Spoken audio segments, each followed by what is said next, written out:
It's roughly 60,000 years ago. You can't run as fast as everyone else.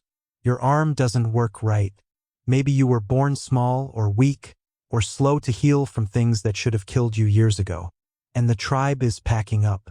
They're moving on the way they always do, following the herds, following the water, following whatever keeps them alive for one more season.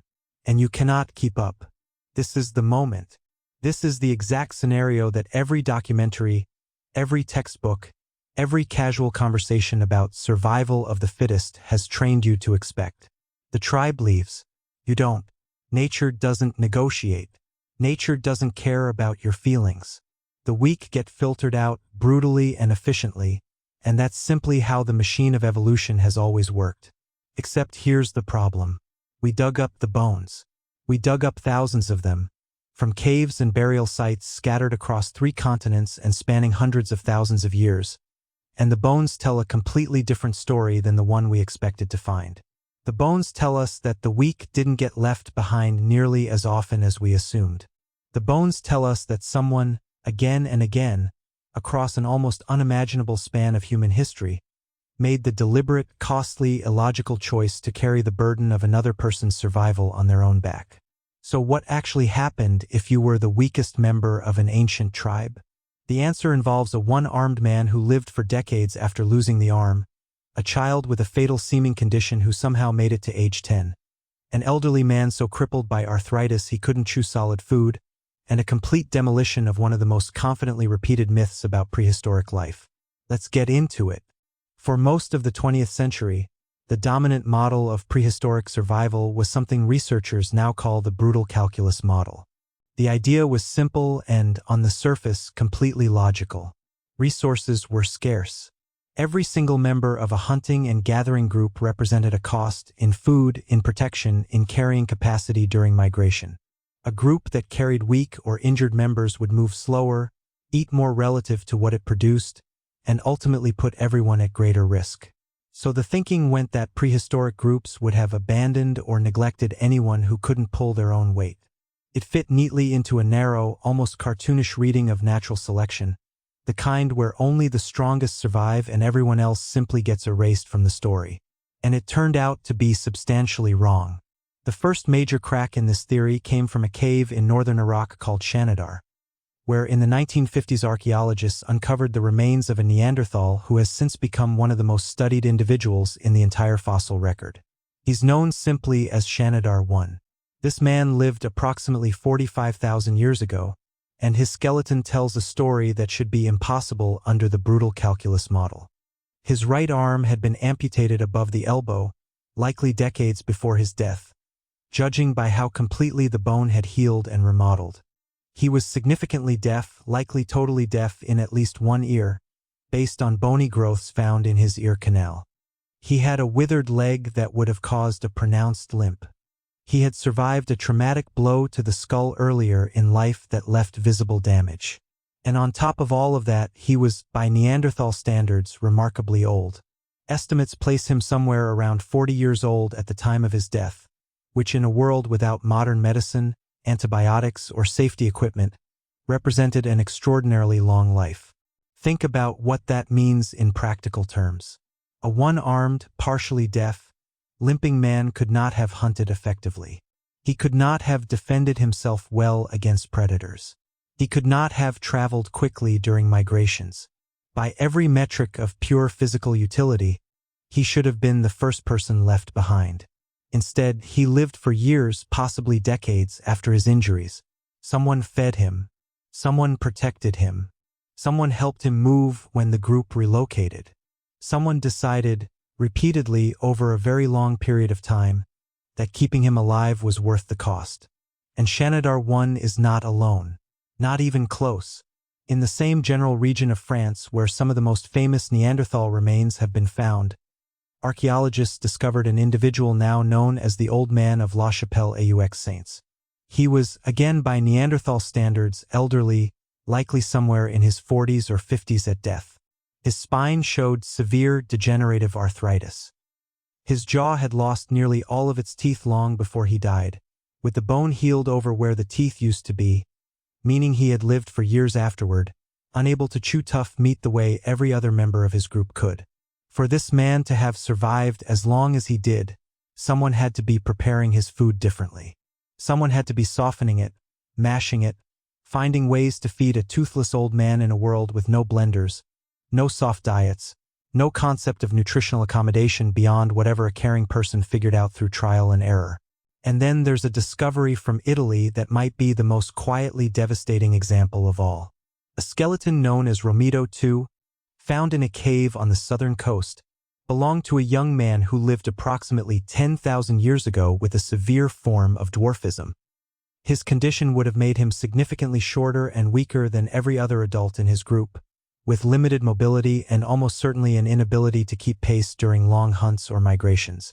He lived to be roughly 17 to 20 years old, an adult by the standards of his time, fully integrated into a community that had every opportunity, across nearly 2 decades, to decide he wasn't worth the investment. They didn't. He was buried, when he died, with care and ceremony, alongside another individual, suggesting he held a real, valued place within his community right up until the end. These are not isolated, freak exceptions scattered randomly across the fossil record. They are part of a much larger, consistent pattern that keeps appearing, over and over, every time archaeologists actually go looking for it instead of assuming the answer in advance. So why? If the brutal calculus model is wrong, what was actually happening underneath all of this? The honest answer is that researchers now believe ancient human groups operated less like a collection of individual cost-benefit calculations and more like a single interdependent organism, where the value of a member wasn't measured purely in physical output. Here's the thing the old model completely failed to account for. Physical strength is not the only currency that matters in a small, tightly knit social group trying to survive for decades or generations. Knowledge matters. Memory matters enormously. In a world with no written records, an older or physically limited individual who remembered where water sources were during a drought 15 years ago, who remembered which plants were poisonous and which were medicinal, who remembered how the previous bad winter had been survived, was carrying information that could be the difference between life and death for the entire group. You cannot replace that kind of accumulated knowledge with raw physical strength. A 20-year-old who can run fast is not more valuable than a 60-year-old who remembers the location of every safe water source within 100 miles, the day the group actually needs that information. There's also the matter of childcare, toolmaking, and what anthropologists call low-mobility, high-value labor. Someone who couldn't hunt could often still process hides, repair tools, watch children, prepare food, tell the stories that taught children how the world worked, or maintain the fire through the night while everyone else slept. None of these tasks required speed or strength, but all of them were essential to group survival, and all of them freed up the physically capable members of the group to do the things that did require strength and speed. In this sense, a group functioned much like a single body, where not every part needs to do the same job, as long as every part is doing something that contributes to the whole staying alive. And then there's the piece of this that is harder to quantify but impossible to ignore once you start looking at the evidence honestly. Social bonds themselves had survival value that went beyond pure economics. Humans are, more than almost any other species on the planet, dependent on group cohesion for survival. A group where members trusted each other, where there was a demonstrated, lived willingness to care for the vulnerable, was a group with stronger social bonds, less internal conflict, and greater willingness among its members to take real risks for one another during genuine emergencies. If you grow up watching your community care for the injured, the elderly, and the disabled, you learn on a deep and instinctive level that this group will not abandon you either when your turn comes to be vulnerable. And every single person eventually has a turn. Childhood, illness, injury, old age. Nobody escapes vulnerability entirely. A group that built a culture of mutual care was, in a very real sense, buying insurance for every one of its members, including the strongest hunters in the camp, who would one day be old or injured or simply unlucky. This is sometimes called reciprocal altruism by researchers, but that framing, while accurate, almost undersells how deeply this behavior appears woven into human psychology itself. We don't just calculate the benefits of caring for the weak. We feel compelled to do it, often instinctively, often even when it costs us something with no clear future payoff. That impulse appears to be ancient. It appears to predate complex language. It may even predate our own species entirely, given that Shanidar I, the old man of La Chapelle, and Romito II were not Homo sapiens making a calculated moral choice. At least two of them belong to a completely different branch of the human family tree, one that diverged from our own ancestors hundreds of thousands of years earlier.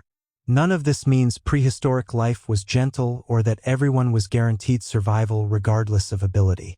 It absolutely wasn't gentle. Infant mortality was devastatingly high. Life expectancy, on average, was short, dragged down heavily by death in childhood and during childbirth. Resources genuinely were scarce, and there were certainly periods, droughts, harsh winters, catastrophic food shortages, where groups faced impossible choices, and the evidence suggests not everyone was saved every single time. The picture isn't one of universal, guaranteed compassion. It's something more nuanced and, in some ways, more impressive.